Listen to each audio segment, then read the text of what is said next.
아빠 딱 10시까지 들을 수 있다고 좋아요. 하자요? 그래요? 아니야. 그 10시까지, 11시까지 이렇게 들으는 게 아니라 네. 매일매일 10시가 될까지만 네. 헤드폰을 들을 수 있고 네. 11시는 이걸 못 들은다고 하잖아요. 그래요. 이해되죠? 네, 이해되죠. 자, 이 이야기는 행복한 아이들 출판사에서 나온 책인 것 같습니다. 크리스마스 벽걸이에요. 제목은 크리스마스 벽걸이, 글 그림 패트리샤 폴라코, 옮김 장미란. 그림펜은 네. 트리샤 뜨겁게. 폴라코 올김 장미란. 크리스마스 벽걸이, 글 그림 패트리샤 폴라코, 옮김 장미란. 행복한 아이들에서 출판된 내용이네요. 이 내용을 지금부터 읽어보도록 하겠습니다. 지금 두 사람이 낑낑거리면서 무거운 소파를 나르고 있어요. 그리고 여기 있는 작은 소녀는 이렇게 장난감이 든 상자에 여러 가지가 들어가 있네요. 옮기고 있어요. 아이고, 이 아이는 아빠랑 같이 이렇게 무거운 상자를 들어서 옮기고 있어요. 그런데 위에 있는 상자가 떨어지려고 하니까 엄마가 아우! 이런 얼굴로 지금 여기 있었어요. 지금부터 책을 읽어주도록 할게요. 어떤 사람들은 세상에서 일어나는 일이 모두 우연일 뿐이라고 말합니다. 우리가 겪는 일에는 아무런 뜻도 까닭도 숨어 있지 않다면서요. 조나단도 처음엔 그렇게 생각했습니다. 조나단의 아버지는 원래 테네시주 멤피스에 있는 교회 목사님이었는데 멀리 미시건주 디트로이트에 있는 교회로 오게 되었어요. 조나단은 몹시 속상했습니다. 조나단의 식구들이 이사온 동네는 번잡한 디트로이트 시내에서 조금 떨어져 있긴 했지만 예전에 살던 곳하고는 영 딴판이었거든요. 영딴판이 뭐예요? 영 딴판이라는 건 예전에 살던 데하고 지금 살던 데가 너무 다를 때 영 딴판이라고 부르죠.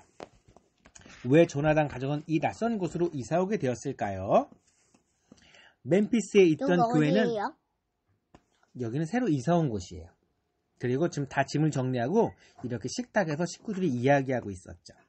멤피스에 있던 교회는 참 좋았습니다. 건물도 번쩍거리는 새 건물이었습니다. 이사한 것 아니고? 네. 네. 좋습니다. 좋습니다. 여기다 흘렸잖아요. 갑자기 흘렸어. 그러게 갑자기 흘렸어요. 네. 미안해. 그러게. 흘린 데 다 이유가 있겠죠, 뭐. 바닥이 너무 깨끗하게 필요했을 수도 있고. 책을 읽을 수가 없네요, 도대체. 이렇게 해서 사건 사고가 일어나도 책을 읽을 수가 없네요. 수고하셨어요. 발 치워줘. 아, 나 우유를 해야 되는데 발을 갖고 우유 쪽에. 아이고, 맙소사. 선물 받은 거다. 멤피스에 있던 교회는 참 좋았습니다. 건물도 번쩍거리는 새 건물이었습니다. 사람들은 아버지네 교회에 와서 기쁘게 설교를 들었고 조나단은 즐겁게 학교에 다녔습니다. 잘 껴지길 바란다. 얼마 전에는 축구팀에도 들어갔지요. 친구들은 조나단을 목사님 아들이라고 특별 취급해주지 않고 스스럼 없이 대해주었어요. 스러움 없는 게 뭐예요? 스스럼 없다는 거는 이 사람을 아까 말해서. 특별하게 이렇게 해주는 게 까먹었어요. 아니라 그냥 친한 친구처럼 그리고 어떤 격식이나 이런 걸 차리지 않고 아주 편하게 대해준 거를 스스럼 없이 대해준다라고 이야기해요. 그런데 막상 디트로이트에 와보니 쓰러져가는 교회가 있었습니다. 건물이 낡아서 금방이라도 무너질 것 같았습니다. 게다가 식구들이 사는 집은 교회 바로 옆이었지요. 어느 날 저녁을 먹으면서 여동생 베스가 아버지한테 물었습니다. 왜 여기로 이사 온 거예요? 교회가 너무 초라해요. 누가 이런 교회에 다니겠어요? 어머니가 초라한 게 뭐예요? 초라한 거는 집이 화려하거나 예쁘지 않고 되게 오래되기도 하고 또 별로 멋있어 보이지 않는 걸 초라하다고 하죠. 어머니가 대답했습니다. 이 교회를 다시 일으켜 세우러 오신 거란다. 멤피스에 있던 교회도 아버지가 훌륭한 교회로 만드셨잖니. 그 교회가 처음 어땠는지 너희도 봤어야 하는데. 조나단이 부르퉁하게 대꾸했어요. 그 부르탱이 뭐지? 부르퉁한 건 괜히 짜증나는 얼굴을 하고 심퉁 맞은 얼굴로 이렇게 이렇게 하는 걸 부르퉁하다고 해요. 그러면 여기보다 나았을 거예요. 아버지가 웃으면서 말했습니다. 아니 그렇지 않단다. 사실 여기보다 더 심했지. 부모님은 아이들을 거실로 데려가더니 이삿짐 가운데서 사진첩을 꺼내 보여주셨어요. 조나단과 베스는 자기 눈을 믿을 수가 없었어요. 아버지 말대로였어요. 멤피스에 있던 교회는 이 교회보다 100배, 1000배는 더 허름한 거예요. 조나단이 깜짝 놀라서 물었어요. 대체 어떻게 고치신 거예요? 아버지가 말했어요. 이 교회를 고치다 보면 알게 될 거다. 너희들도 같이 하자꾸나. 교회를 고치고 새로 짓는 일은 보통 힘든 게 아니거든. 하지만 너희들이 즐거운 마음으로 씩씩하게 도와주면 좋겠구나. 교회가 달라지는 모습을 보면 너희들도 신이 날 거야. 조나단과 베스는 웃으려고 했지만 뒤에 장 보면 그 그림 그릴 곳에 그림 그릴 곳에 문이 다 새가지고 물이 벽에 나무가 다 보여서 그릴 자리가 없고 맙소사. 그리고 계단에 긴 빨간 매트가 있는데 그게 다 젖어버려서 그걸 빼야 됐어요. 맙소사. 계속 읽어줄게요. 조나단과 베스는 웃으려고 했지만 웃음이 나오지 않았어요. 아버지가 말했어요. 어디 보자.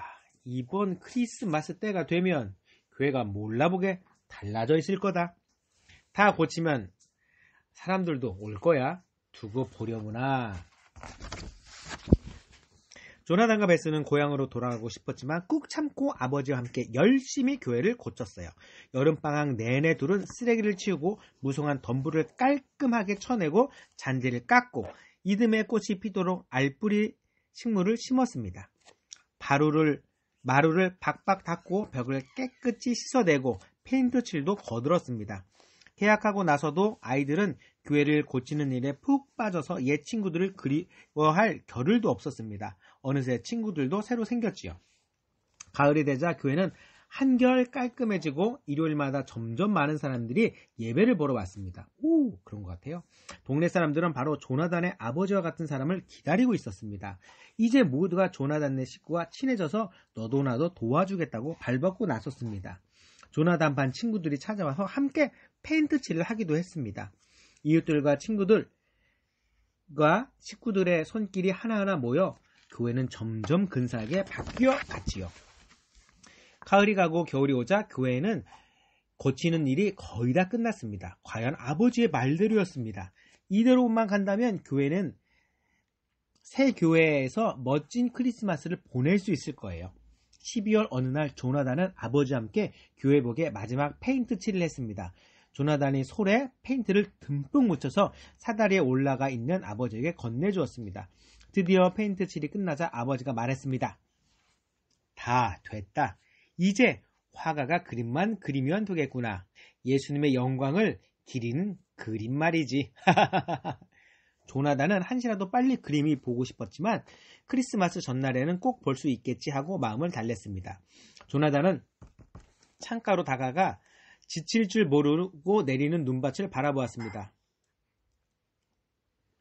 눈보라가 몰아칠지도 모른대요. 여기는 눈보라가 굉장히 심하다면서요. 나도 들었다. 하지만 우리 집도 교회도 포근하고 따스하지 않니? 아버지는 조나단을 꼭 안아주면서 말했습니다. 눈보라 따위가 우리를 괴롭히지 못할 게다. 그렇고 말고. 하지만 다음 주에 디트로이트에는 25년 만에 큰 눈이 내리고 말았습니다. 아침에 관리인 아저씨가 현관문을 쾅쾅 두들렸습니다. 아저씨는 얼굴이 새파랗게 질려 있었습니다. 목사님, 빨리 와 보세요. 조나단과 베스는 부모님을 따라 허겁지겁 교회를 갔습니다. 교회에 들어선 순간 다들 숨도 못 쉴 정도로 놀라고 말았습니다. 하얀 벽이 온통 물에 젖어 얼룩덜룩 하지 않겠어요? 그것도 하필 예수님의 그림을 그릴 자리가 말이에요. 아저씨가 안타까운 듯이 말했습니다. 지붕 가장자리가 꽁꽁 얼어붙는 바람에 지붕에 물이 고여있어요. 고여있던 물이 교회 안으로 스며들며 벽을 타고 흘러내린 거죠. 어머니가 걱정했습니다. 이 일을 어떻게 하면 좋죠? 내일부터 화가가 와서 그림을 그리기로 했는데. 아버지가 관리인 아저씨에게 물었습니다. 다른 방법은 없나요? 얼음을 깨서 지붕의 고인물을 빼내면 될 것 같은데. 아버지는 흥건히 젖은 벽을 살짝 밀어보았습니다. 순간 벽이 쫙 갈라지더니 물이 콸콸콸콸 왈칵왈칵 쏟아지면서 회칠한 벽 조각이 쿵 떨어졌습니다. 조나단이 소리쳤습니다. 어떡해요. 저렇게 보기 흉한 구멍이 생기다니. 그것도 눈에 가장 잘 띄는 곳에 말이에요. 벽 속까지 훤하게 들여다보인단 말이에요. 관리인 아저씨가 말했습니다. 주코로 할아버지라는 분이 계신데 회치를 잘 하신답니다. 그분이라면 말끔히 고쳐주실 거예요. 조나단은 기대에 차서 물었습니다. 크리스마스가 오기 전까지 되겠죠? 아저씨가 말했어요. 그렇게는 안 될걸. 일단 벽이 다 말라야지 봄이 되어서라 회치를 할 수 있을 것 같아. 조나단이 투덜거렸습니다. 크리스마스를 망치게 될 줄 알았어. 아저씨가 다정하게 말했어요. 너무 속상해하지 마라. 어쨌든 주코로 할아버지한테 연락을 해볼게. 좋은 수가 있을지도 모르니까. 어떻게 될까요? 정말 궁금한데요. 다음 이야기를 계속 읽어줄게요. 그날 밤 아버지는 조나단을 달래주었습니다. 조나단이 울먹이며 말했습니다. 고향에 돌아갈래요. 아버지는 하나님이 하시는 일은 다 뜻이 있다고 하셨죠. 하지만 전 하나님이 도대체 왜 우리를 여기로 불렀는지 모르겠어요. 조나단은 흐느껴 울었습니다. 그렇게 열심히 일했는데 눈보라가 몰려오다니 하나님이 왜 그러시는지 이해가 안 돼요. 아버지는 아들을 품에 안고 달래면서 말했습니다. 얘야, 이 세상에 일어나는 일에는 다 뜻이 있단다. 우리가 미처 깨닫지 못할 때도 있지만 말이다. 오늘이 가면 또 새로운 내일이 올 거야. 지금은 슬프지만 아침에 일어나면 한결 나아질 게다. 아버지는 조나단에게 잘 자라고 입맞춤을 하고 방을 나갔습니다. 이튿날 아침 일어나 보니 날씨가 몹시 추워져서 눈이 꽁꽁 얼어붙어 있었습니다. 그런데 어머니가 조나단 너러 아버지와 함께 시내에 가서 주문해 놓은 크리스마스 장식품을 찾아오라고 하지 않겠어요? 조나단은 가기 싫었습니다. 교회 벽이 망가진 게 아직도 속상했거든요. 구멍난 벽에다 크리스마스 장식 따위를 해봤자 무슨 소용이 있겠어요? 게다가 교회 벽에 구멍이 난 것도 모자라 자동차 배터리까지 떨어져 버리고 마른 거예요. 아버지가 말했죠. 괜찮다, 조나단. 버스를 타고 가면 돼. 아버지가 말했지만 조나단의 얼굴은 어두워졌어요. 그 느려 터진 고물 버스를 타고 시내까지 갔다 올 것을 생각하니 눈앞이 깜깜했죠. 조나단은 버스를 타면서 투덜거렸어요. 크리스마스 장식 같은 건 못하라 해요. 교회는 이미 엉망이 됐는데 다들 벽난 구멍만 쳐다볼 거예요. 시내에 도착하자 조나단과 아버지는 얼어붙은 눈길을 느릿느릿 힘겹게 걸었습니다. 매서운 바람에 얼굴이 얼얼했어요. 크리스마스 장식품을 찾고 나서 거센 바람 바람을 피하려고 좁은 골목으로 들어갔습니다. 그것은 보통 골목이 아니었습니다. 작은 가게들이 줄줄이 늘어서 있었는데 대부분 골동품 가게였죠. 조나단과 아버지는 가게 창가에 기대어 잠시 숨을 돌렸습니다. 조나단이 가게 쪽으로 돌아선 순간 웬 벽걸이가 눈에 확 들어왔습니다. 그렇게 아름다운 벽걸이를 난생 처음이었거든요. 아버지, 저거 보세요.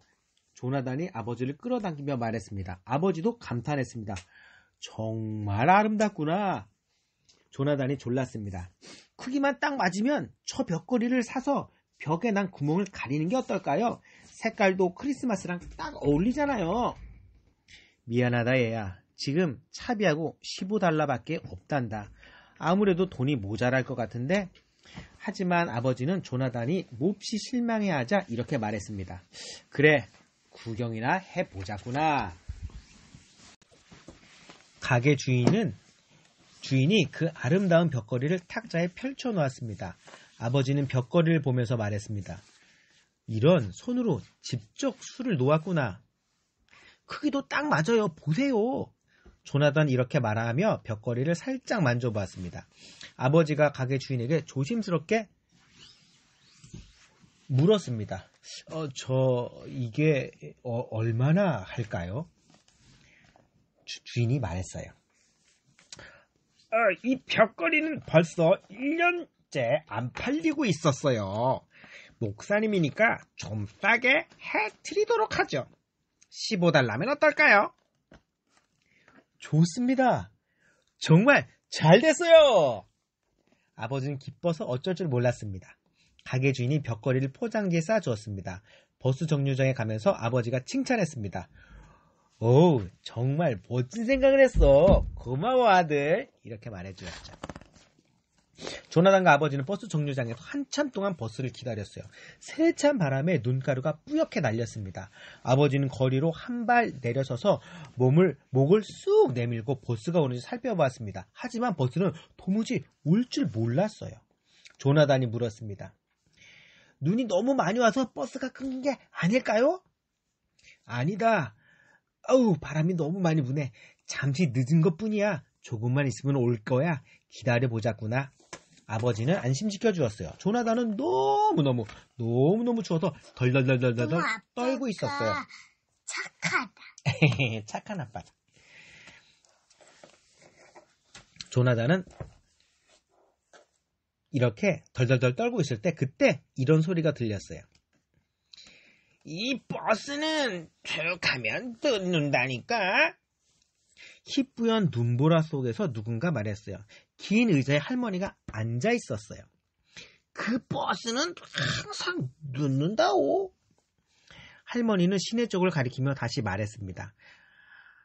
아버지는 할머니를 보고 싱긋 웃었습니다. 조나단은 아버지 싱크이 뭐예요? 싱긋 이렇게 눈이 이렇게 안 보일 만큼 윙크를 하는 것처럼 완전히 이렇게 안 보일 만큼 이렇게 눈을 쫙 감으면서 웃는 거를 싱긋 웃는다고 해요. 조나단은 아버지 등 뒤에 숨어서 찬바람을 피했습니다.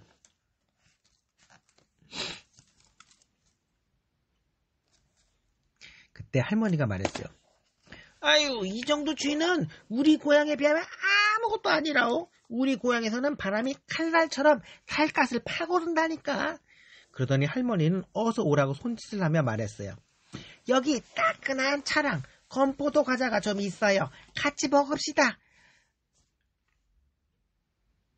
나와 함께 따끈한 차 한 잔 해주면 정말 기쁠 텐데. 조나단은 아버지를 쳐다보며 속삭였어요. 아버지, 어서 가요. 아버지는 모자에 살짝 손을 대며 인사했습니다. 고맙습니다, 할머니. 따끈한 차를 마시고 과자를 먹으니까 추위도 한결 누그러진 것 같았습니다. 조나단이 할머니에게 물었습니다.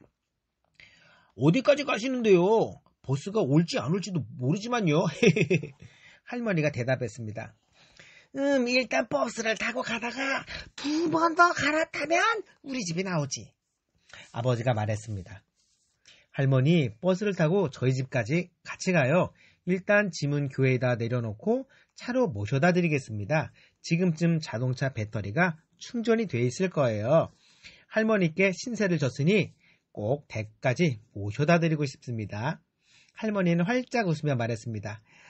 날씨가 이렇게 추운데 아유 고마워요. 아유 나야 고맙지 뭐. 아유 부끄러워. 그나저나 버스가 와야 할 텐데 말이에요. 에이그. 세 사람은 입을 모아 말하고 소리내 웃었습니다.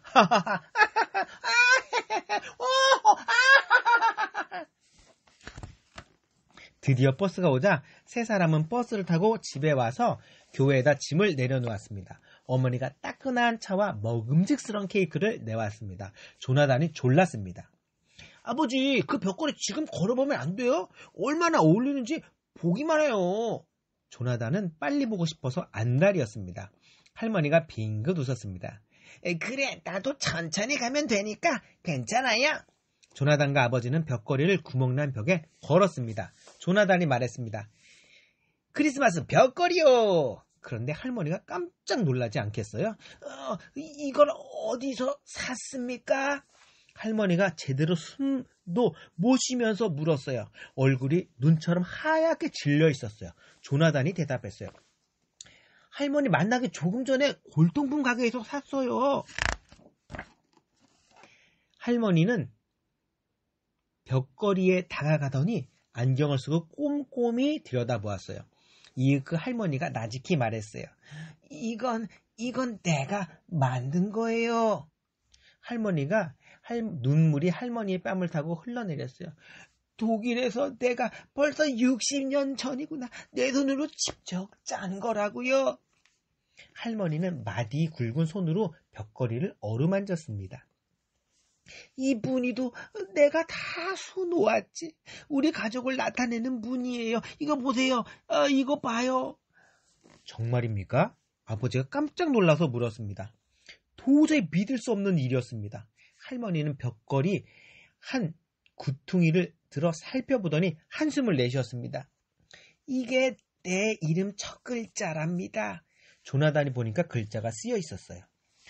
결혼하기 바로 전에 수놓은 거예요. 아버지는 벽걸이를 도로 탁탁탁탁탁 걷었어요. 이렇게 뜻깊은 벽걸이를 제가 어떻게 쓰겠습니까? 어서 가져가세요. 할머니는 잠시 생각해 보더니 고개를 가로로 저었어요. 이렇게. 아니에요. 이건 당신들 거예요. 이 벽걸이는 독일에서 여기까지 건너왔어요. 바로 지금, 바로 여기, 바로 이 벽에 걸려있기 위해서 독일에서 여기까지 온 거예요. 난 알 수 있답니다. 할머니는 다시 자리에 앉아 차를 마셨습니다. 아주 오래전 나는 이 벽걸이 아래에서 결혼을 했어요. 사랑하는 남편과 벽걸이 밑에 들어가 결혼식을 올렸지요. 그리고 나서는 침대에 깔고 잤다오.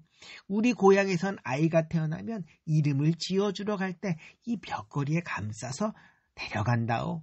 할머니가 갑자기 입을 앙 다물었습니다. 어떻게? 이렇게 입술을 딱 깨물면서 이렇게 앙 다무는 거예요. 그런데 나치 당원이 와서 우리 식구들을 짐승처럼 끌고 갔어요. 뭐라고요? 이웃 사람들 하나 둘씩 잡아가더니 결국 우리까지 잡아갔어요. 뭐라고 했어요? 잘 못 들었다. 나치 당원인데 독일의 히틀러를 따르는 사람들을 나치 당원이라고 불러요. 근데 나치가 뭐예요? 나치는 독일의 히틀러를 따라다니는 사람을 나치라고 불러요. 나치.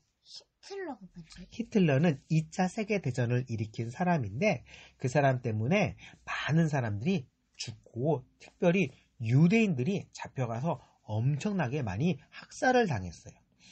그래서 학살을 당한 곳은 폴란드에 있는 그런 곳이 있거든요.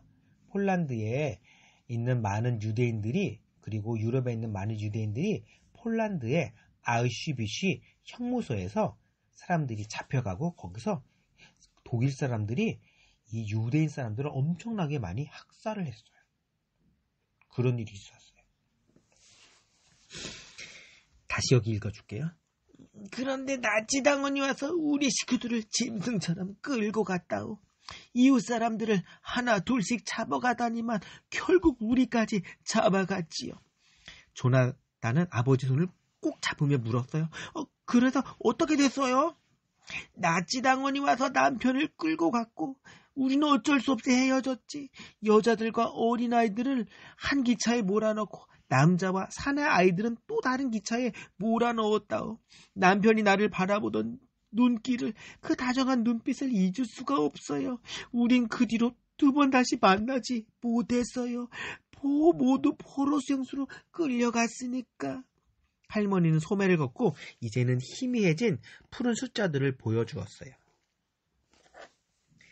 그때 유대인들 손에다가 문신을 내서 이 사람들을 다 관리를 했어요. 나치 사람들이.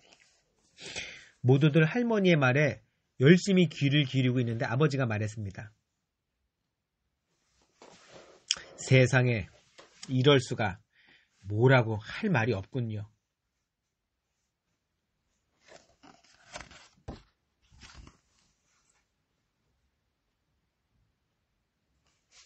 조나단은 할머니의 이야기를 듣고 할머니를 꽉 껴안아 주었어요. 아버지가 불쑥 물어보았어요. 오늘 밤 예배를 보고 저희와 함께 저녁 드시겠어요? 할머니가 말했어요. 말씀은 고맙습니다만 나는 기독교 신자가 아니라오. 유대교 신자라요. 오늘 밤 나는 유대교 율법에 따라 기도하고 나서 당신이 준 맛있는 케이크를 고양이들이랑 나누어 먹을 거예요. 저녁은 다음에 같이 먹읍시다. 아버지가 걱정했습니다. 크리스마스 밤인데 함께 지낼 가족은 있어요? 난 그 뒤로 결혼을 안 했어요. 하지만 이 근처에 조카들이 살고 있지요. 아버지가 나지막히 말했어요. 이 벽걸이는 소중히 간직하겠습니다. 교회복을 고치고 나서도 벽걸이를 계속 걸어두고 할머니의 추억을 두고두고 생각하겠습니다. 온 가족이 차를 타고 할머니를 모셔다 드렸어요. 드디어 크리스마스 전날이 되었어요. 조나단은 교회 연극에서 아기 예수님의 축가 행렬을 따라가는 양치기 역할을 맡아 연습했어요. 베스와 어머니는 찬송가를 연습했어요. 예배는 정각 6시에 열릴 예정이었어요. 그날 아침 누군가 현관문을 두드렸어요. 관리인 아저씨가 회칠하는 할아버지랑 벽을 살펴보러 왔어요. 아버지는 할아버지와 악수를 하며 말했어요. 이렇게 빨리 와주실 줄은 몰랐습니다. 더군다나 오늘은 크리스마스 전날인데 말이죠. 할아버지가 말했어요. 나는 주코르라고 합니다. 크리스마스 전날 밤은 빛들의 축제지요. 어차피 혼자 사는 터라 오늘 같은 날 찾아오는 사람도 없답니다. 주코르 할아버지는 따뜻하게 웃으며 말했습니다. 다 같이 교회에 들어가면서 아버지가 말했어요. 바로 여기에요. 아버지는 벽걸이를 걷고 벽에 난 구멍을 보여주었습니다. 주코르 할아버지가 안경을 쓰고 구멍난 부분을 꼼꼼히 살펴보셨습니다.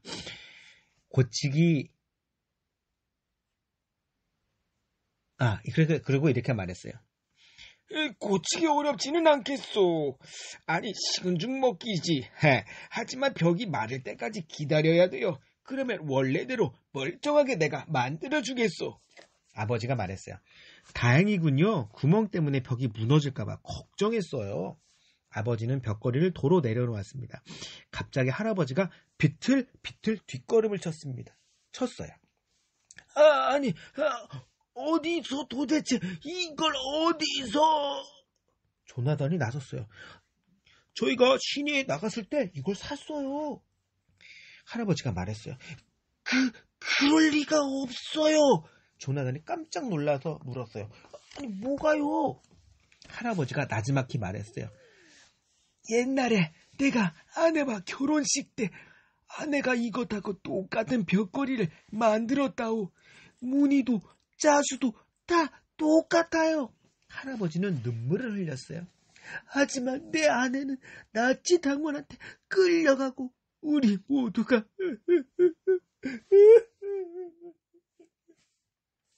할아버지는 숨을 거칠게 몰아쉬며 말했어요.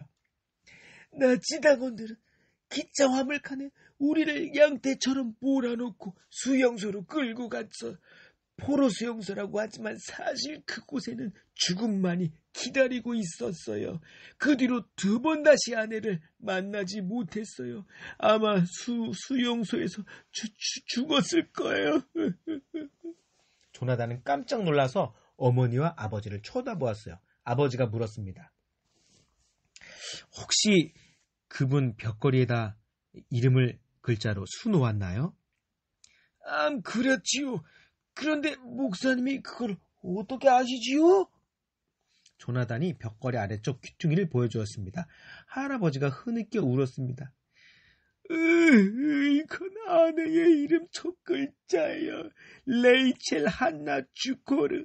할아버지는 의사에 털썩 주저앉으며 말했어요. 조나단이 할아버지를 덥석 껴안으며 말했습니다. 할아버지, 할머니는 살아계세요. 바로 사흘 전 여기에 오셨다고요. 어디 사시는지도 우리 식구들 다 알고 있어요. 조나단네 식구들은 할아버지를 모시고 바람처럼 차를 몰았어요. 할머니가 사는 붉은 벽돌 아파트 앞에 이르자마자 할아버지는 문을 열고 날아가듯 3층까지 올라갔습니다. 조나단과 베스는 숨이 차서 거리며 따라갔습니다. 할아버지는 22호 현관문 앞에서 걸음을 멈추었습니다. 그러니 한동안 가만히 서 있었습니다. 이윽 할아버지가 문을 두드렸습니다. 문이 열렸어요. 할머니는 어리둥절하며 서 있었어요. 그러더니 할머니 눈이 휘둥그레졌어요. 곧 할머니는 눈물을 글썽이며 할아버지 얼굴을 두 손으로 감쌌어요. 할머니가 나지막히 말했어요. 정말 당신 맞나요? 오랫동안 기다렸어요. 할아버지가 말했어요. 여보! 할아버지는 더 이상 말을 잇지 못했어요. 다음 순간 할아버지와 할머니가 뭐라고 외쳤어요. 그런 소리는 두 번 다시 듣지 못할 거예요. 바로 기쁨에 겨우 얼쩔 줄 모르는 소리였죠. 할아버지와 할머니는 서로 부둥켜 안고 울면서 더없이 다정하게 입을 맞추었어요. 그 모습을 보자 조나단은 자기도 모르게 눈물이 나왔어요. 이렇게 할아버지와 할머니가 너무 다 죽은 줄 알고 있었는데 이곳에서 만나게 된 거예요. 그래서 너무너무 감격에 복받쳐서 말을 할 수 없을 만큼 너무너무 기쁘고, 그리고 그동안 너무 할아버지 할머니가 못 만났던 너무 긴 시간들을 생각하면서 너무 펑펑펑펑 눈물을 흘린 거예요. 아빠 나중에 하연이랑 이렇게 헤어진다면 이렇게 슬프게 만나게 되겠죠? 크리스마스 전날 밤 교회에는 촛불이 환하게 켜진 가운데 예배가 열렸습니다. 너울거리는 불빛을 받아 벽걸이가 마법에 걸린 듯 은은하게 빛났습니다. 어쩌면 정말로 마법 덕분일지도 몰라요. 조나단은 웃으며 생각했습니다. 벽걸이에서 눈을 뗄 수가 없었습니다. 연극 공연도 잘 끝나고 교회에 가득 모인 사람들이 찬송가를 불렀습니다. 크리스마스 트리에는 꼭 밤 하늘의 별처럼 불빛이 반짝반짝거렸습니다. 조나단은 기뻐서 가슴이 벅찼습니다. 이렇게 크리스마스를 맞은 것도 기쁘고 지금까지 일어난 일들을 하나하나가 놀랍고 기쁘기 그지없었습니다. 이제 조나단은 왜 이곳에 이사 왔는지 깨달았습니다. 왜 큰 눈이 내려 교회 벽에 구멍이 나고 차가 움직이지 않아서 버스를 타게 되고 할머니와 차를 마시게 되었는지를 알게 되었습니다. 모든 것이 짜 맞춘 듯 딱 들어맞았습니다. 교회 맨 앞에 걸려있는 빛나는 벽걸이처럼 작은 일 하나하나가 깊은 뜻에 따라 아름답게 엮여 있었습니다. 그 벽걸이는 과연 크리스마스 벽걸이였습니다. 마지막으로 스티븐과 리얼을 위해, 이 이야기는 설교에서 들은 이야기를 고쳐 쓴 것입니다. 1960년대 오클랜드 종교회의에서 클라렌스 라텐바흐 박사가 이와 비슷한 이야기를 했고 1990년대 로버트 슐러 박사가 권능의 시간이라는 설교 프로그램에서도 이 이야기를 소개했습니다. 두 이야기 모두 젊은 목사가 겪은 실화인데 한 사람은 캐나다 목사이고 한 사람은 뉴욕의 목사라고 합니다. 뉴욕이 뭐예요? 뉴욕은 미국에 있는 도시 이름이에요. 폴라코는 이 이야기를 어린이들에게 맞게 고쳐 쓰면서 배경은 자신의 고향인 미시건주로 바꾸었습니다. 이게 정말로 있었던 이야기를 이렇게 우리 어린아이들이 읽을 수 있도록 내용을 바꿔서 해줬대요. 정말로 너무 재밌는 이야기였죠? 오늘의 재미있고 신나고 궁금하고 그런 이야기